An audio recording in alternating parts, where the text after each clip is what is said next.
Hello, magandang araw po sa lahat. Welcome to my channel. Ngayon po ang day 16 ng aking mga alagang chicken broiler. Ito po yung kanilang sitwasyon ngayong umaga. I-share ko po ngayon yung tamang feeding guide gamit ang General Feeds. Disclaimer lang po sa lahat, hindi po ito sponsored video. Gusto ko lang pong ibahagi sa inyo yung mga natutunan ko at yung experience ko gamit ang General Feeds. Mag-umpisa po tayo sa arrival ng mga sisiw. Pagdating ng mga sisiw, yung stage ng feeds na dapat gamitin natin ay booster mash o booster feeds. Yung mali ko po ngayon dito sa mga existing kong inaalagaan ay dumiretso po ako sa starter stage. Kaya siguro hindi pa sila ganun kalakas kumain kasi dapat naka-booster feeds pa sila sa ganitong stage ng kanilang edad. Dito sa feeding guide ay dapat sa pagdating nila up to 10 days old yung standard na pakain ng booster feeds. Naka-state din dito na kapag dry feeding, either ad libitum or restricted feeding, 25 to 30 grams per day per head.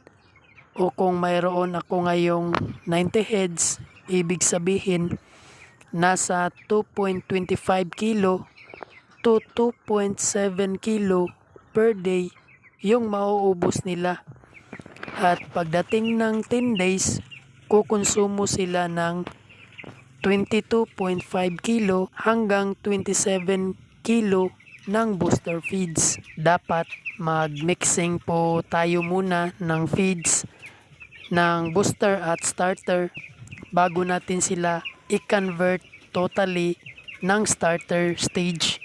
Kahit nasa 1 day lang ng mixing ng feeds para di sila mabigla sa transition ng feeds.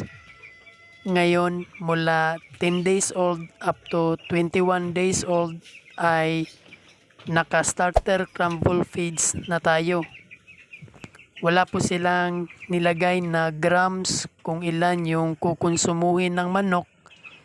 Dito sa feeding guide nila, yung nilagay lang nila ay yung number of days ng pagpapakain ng starter. Ibig sabihin, unlimited po yung pakain natin sa ating mga manok from 10 days old hanggang 21 days old. Yung number of days lang po yung pagbabasehan natin, saka tayo magpapalit ng panibagong stage ng feeds. At yung 21 days old pataas ay broiler finisher feeds na po yung gagamitin natin.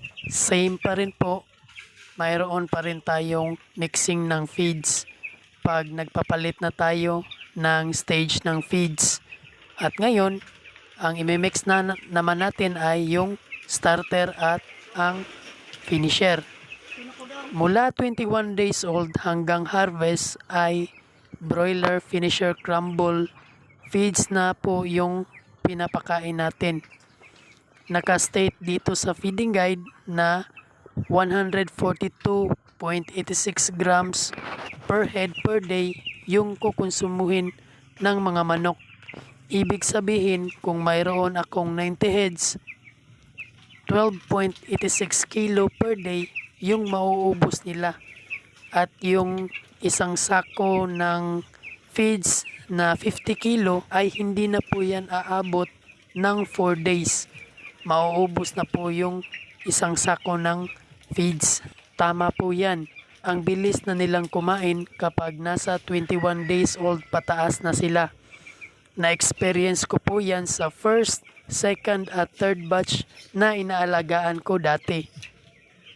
Ito po yung feeding guide ng General Feeds na hindi ko nasunod kasi dumiretso ako ng starter stage.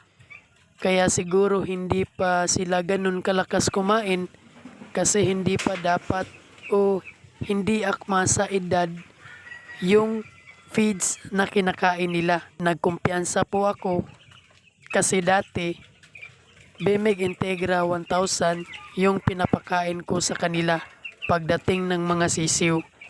Nung nasa first batch, second batch at third batch pa lang ako na inaalagaan.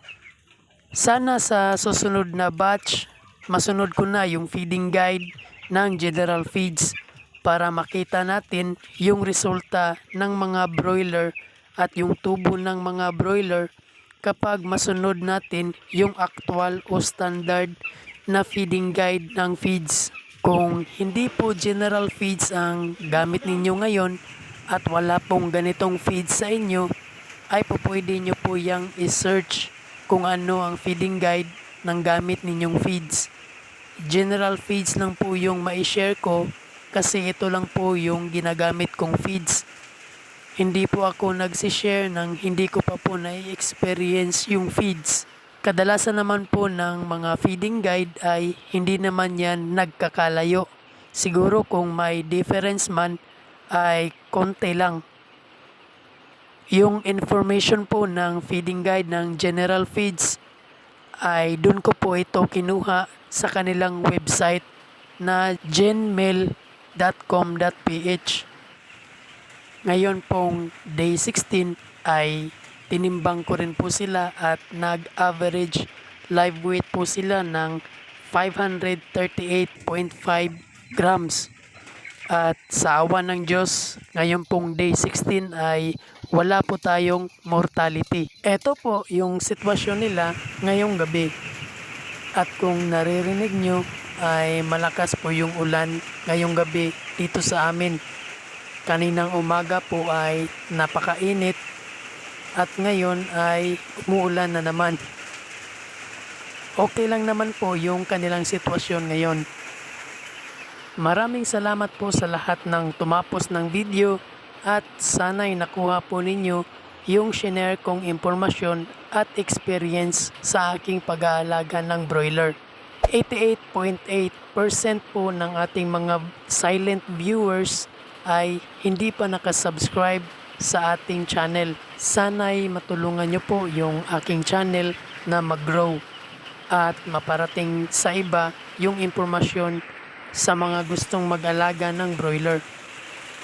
Kaya please subscribe at hit the bell button para maging una at updated po kayo sa aking mga i-upload na video tungkol sa pag-aalaga ng broiler.